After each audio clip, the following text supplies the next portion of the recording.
Welcome to the new episode of the Seven Laws podcast. Now we have a very important agenda on the table. Do we? Mirek. Yes, Mirek is again with me, famous Egyptologist. Is it true? Are you famous? I don't know. You what are, I I what think I so. do is that I'm trying to do my job as good as possible. I will That's start. all. Good morning, everyone. Good morning. I will start with an important question. Okay. Did aliens build the pyramids? Once again, I would say I prefer to say no because so far Look at it. we have Look at it. We have it no on the TV. no yes Just no evidence behind us. whatsoever. And if you are standing in Giza in front of the pyramids, you can see that the stones that were hewn for the construction, especially for the core of the pyramids, and what you see on the slide here are the cores, pyramid cores, because most of the casing was removed in antiquity and during the Middle Ages to construct the defensive defensive walls of Cairo. So this is just the core. This is just the core, except for the middle pyramid, which belongs to Khafre, and close to the top and some meters below the top, you can see remains of the original casing, made of white limestone that was cut across the Nile on the eastern on the eastern bank. Excuse me. And if you are standing in the front of them, and you can see quite clearly that each of the stones is carved by different. humans. And yes, carved by humans, as you say it. So if these stones were to be cut by the alien technology, they would be much better. As the glass skull in South America. No, I'm just Almost, joking, yes. but it's a very popular theme or issue among people, a lot of people, that aliens not only built the pyramid, they built everything in South America, including Machu Picchu and so on. So it's a good business, though. Yes, Yeah, it is. It's a good business. Yes. So, who was the engineer? This is the question. And the most famous one, I would say. Yeah, as far as we happen to know, the earliest pyramid built in Egypt belongs to Second Djoser. It stands in Saqqara. It reaches a height of about 65 meters. And before we get into details, what is really puzzling is that Second Djoser's father constructed for himself a tomb in Abydos, which is a famous site about 600 kilometers south of Saqqara. And the point is, when you are standing in Abydos and look at the side where the Khasekhemwy's tomb is, as I said, Khasekhemwy is the father of Djoser, who built this huge pyramid. You can easily see that Khasekhemwy built for himself a pit tomb. It's a large pit excavated in the bedrock with the use of some limestone for the flooring of the burial chamber, but the rest of it is just excavated pit, and some chambers that belong to the substructure built of mud brick, unfired mud brick.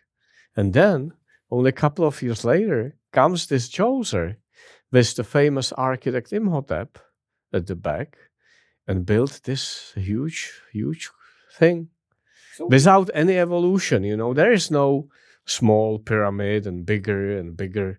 No, there is a pit tomb of his father, and then all of a sudden there's a major leap in technology, in the complexity of the state, punctuated equilibria. This is it. Yes. So the aliens has landed, and all of a sudden you have this huge pyramid, but the history. Is it the biggest question regarding the Egyptian history? It's one of the big challenges to explain this major leap in Egyptian history. But what I was going to say is that history is full of examples where all of a sudden you have almost incredible feats in front of our eyes, and still, we know that the authors of these feats were people like us. They just had more time. They were not constantly disturbed by social media and media in general. They were focused, and they were able to build on skills and memory of previous generations. So we know who built this Djoser's tomb complex. Yes, we know Yes. it was Imhotep. This was Imhotep. So we should know, in my perspective, we should know why he did it. No? Is it true? Well, that's a good question. As I said, this is a rather murky period, and I love your dog. Yes. I have a dog now because And there's no one who can. the question why Egyptian kings in general, it applies to Djoser as well, were in a way obsessed with the construction of as big as possible tomb complexes. That applies for Khasekhemwy, that applies for Djoser, that applies for the Giza kings, which we can still see here. And so he decided, this is how we see the things now. He first decided to build for him a big mastaba, which is a rectangular construction with inclined walls, say 78 degrees, 81 degrees, and with a flat top. That was a type of a tomb used for high non-royal members of the society, and even for some royals who were not the kings. Then there is another stage that we can discern in the construction of the masonry, and it shows that at some stage, but still very early during the construction, Imhotep decided to put several mastabas, one after another. Yeah. And in this way, he reached a height of about, I don't remember out of memory, about 40 meters. And then there came this flash idea that there is a way to build a true shaped pyramid. And this is how it ended up, maybe. One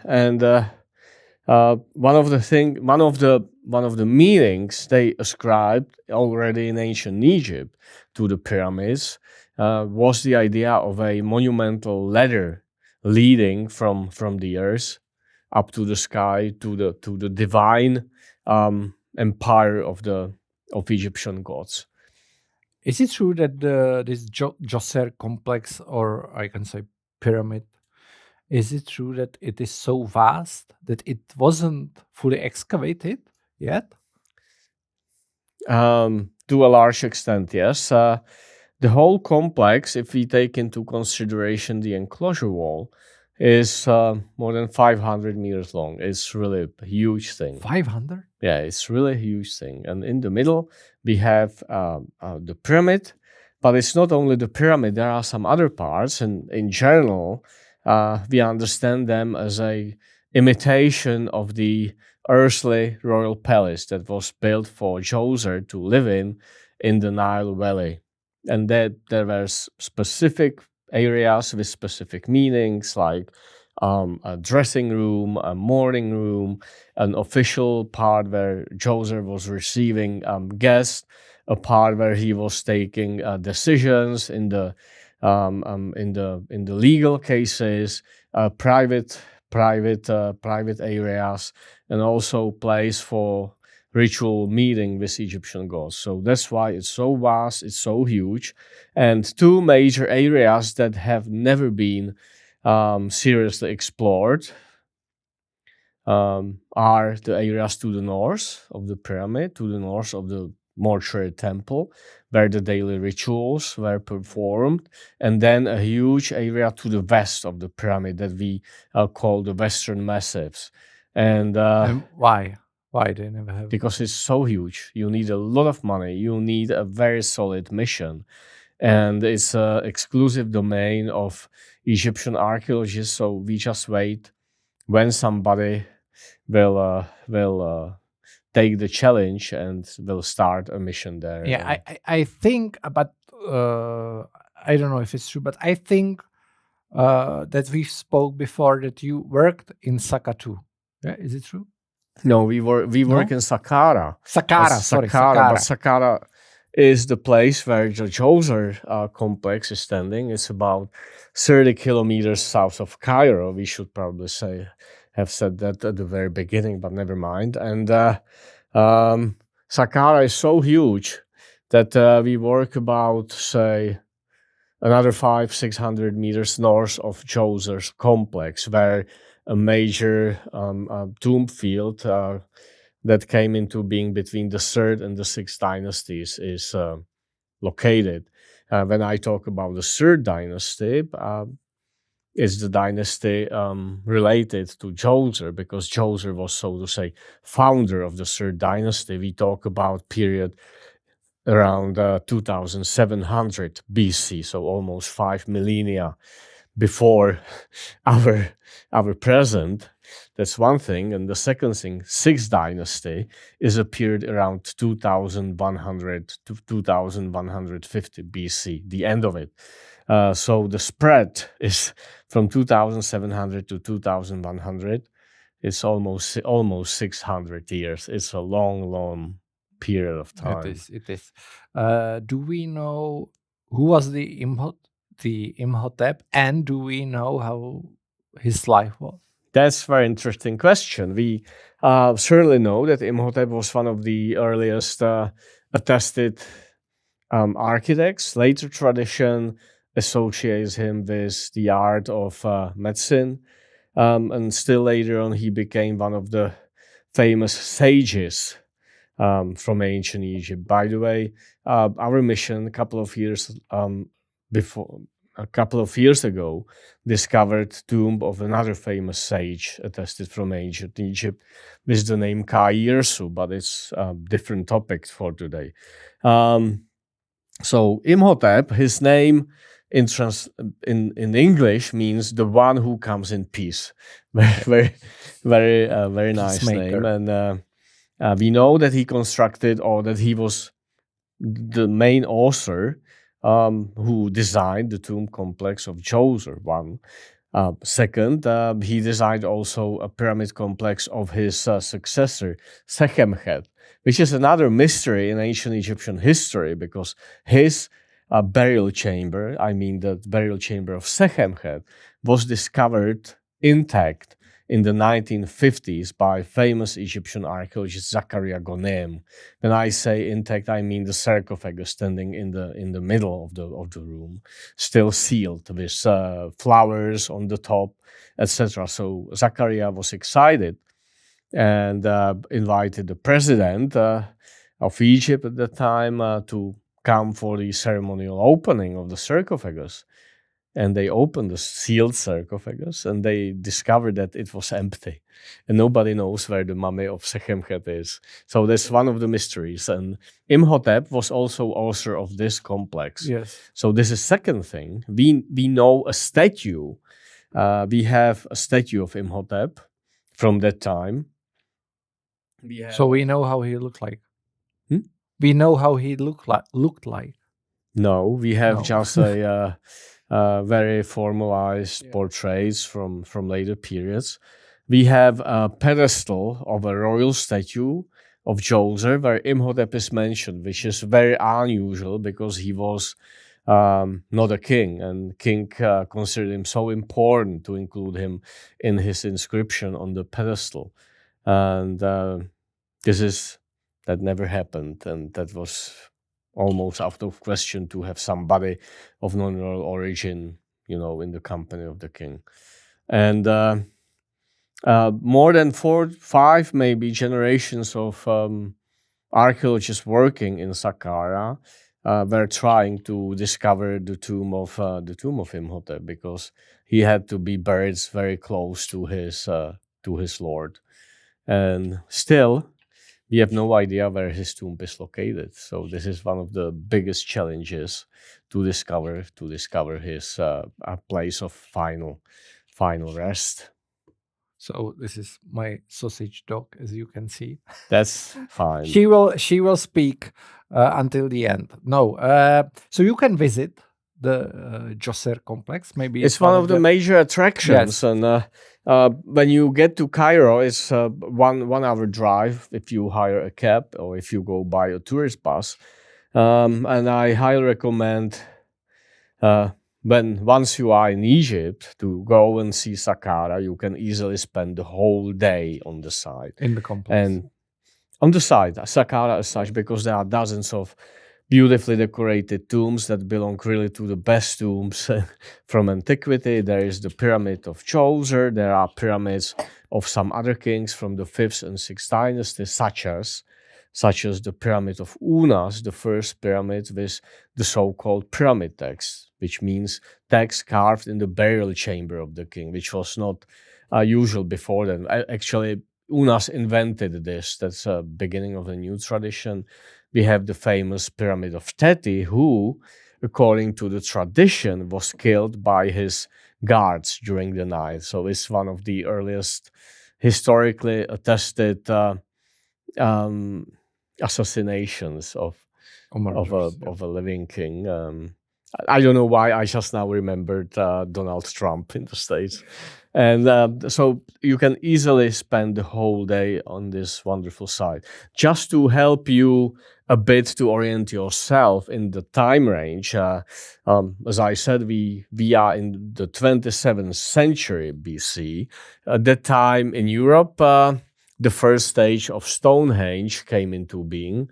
And our predecessors here in Central Europe, they're still living in pit houses. That's one thing.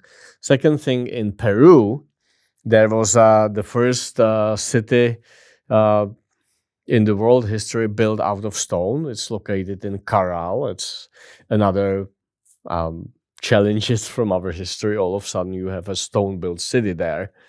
And not from the Incas period. It's 2,000 years before. In North America is the so-called pit culture, Cochise culture. And in the Middle East, we have the first cities built of unfired mud bricks. So you can see this, how the Egyptian civilization advance was. Yes, and it was mainly due to the very cheap and rich sources of energy, because Nile annual floods of the Nile of the Nile were basically one of the major driving forces of Egyptian economy, because good Nile floods led to good agricultural output, harvests, and harvests were taxed. So from the harvest, you got high taxes, and the high taxes you could use for different kind of state-sponsored projects, and of course, being a king for yourself. Yeah, but you can't visit the underground. There is an underground. Why? It's still not explored. Well, I can. Yes. You are there. Several times, yes. I was lucky because I was invited to discuss some questions, because Egyptian Ministry of Culture and Antiquities carried out a several-year-long project for restoration of the underground galleries under the pyramid, and it's really a fascinating view, because there are kilometers and kilometers of underground passages that. There's a huge humidity. The corridors are very narrow and very, very humid. So that's why I think the normal standard tourists will never be able to see the real underground. And it's very deep as well. It's quite a demanding thing to go there for a couple of hours. And it's so humid that you can't use your lens camera. It's all... It's all, yeah, there's a fog. And about fog over the lens, yes. And about 27 meters below ground, there is a burial chamber, and with the sarcophagus constructed of huge red granite stones, and it's kind of an amazing thing to stand there and to touch it. But is it empty or not? It was found in the 18th century von Minutoli, one of the earliest explorers of the underground rooms and corridors in the at that time, almost 3 centuries ago, found small remains, what appeared to be original remains of the king's mummy.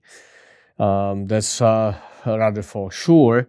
But what you can do as a tourist, you can enter the so-called side passage that was cut leading inside the pyramid from the outside on the southern wall of the pyramid, and from there, when you reach the end, that hits a shaft that leads to the burial chamber of Djoser. You can see from the top the burial chamber of the king, which is, as I said, almost 30 meters down. And I think this view is also quite fascinating, so don't miss it. Yes. So if you will be in Egypt, definitely go to the Djoser complex. So thank you for listening us and have a good day. See you next time. Bye bye.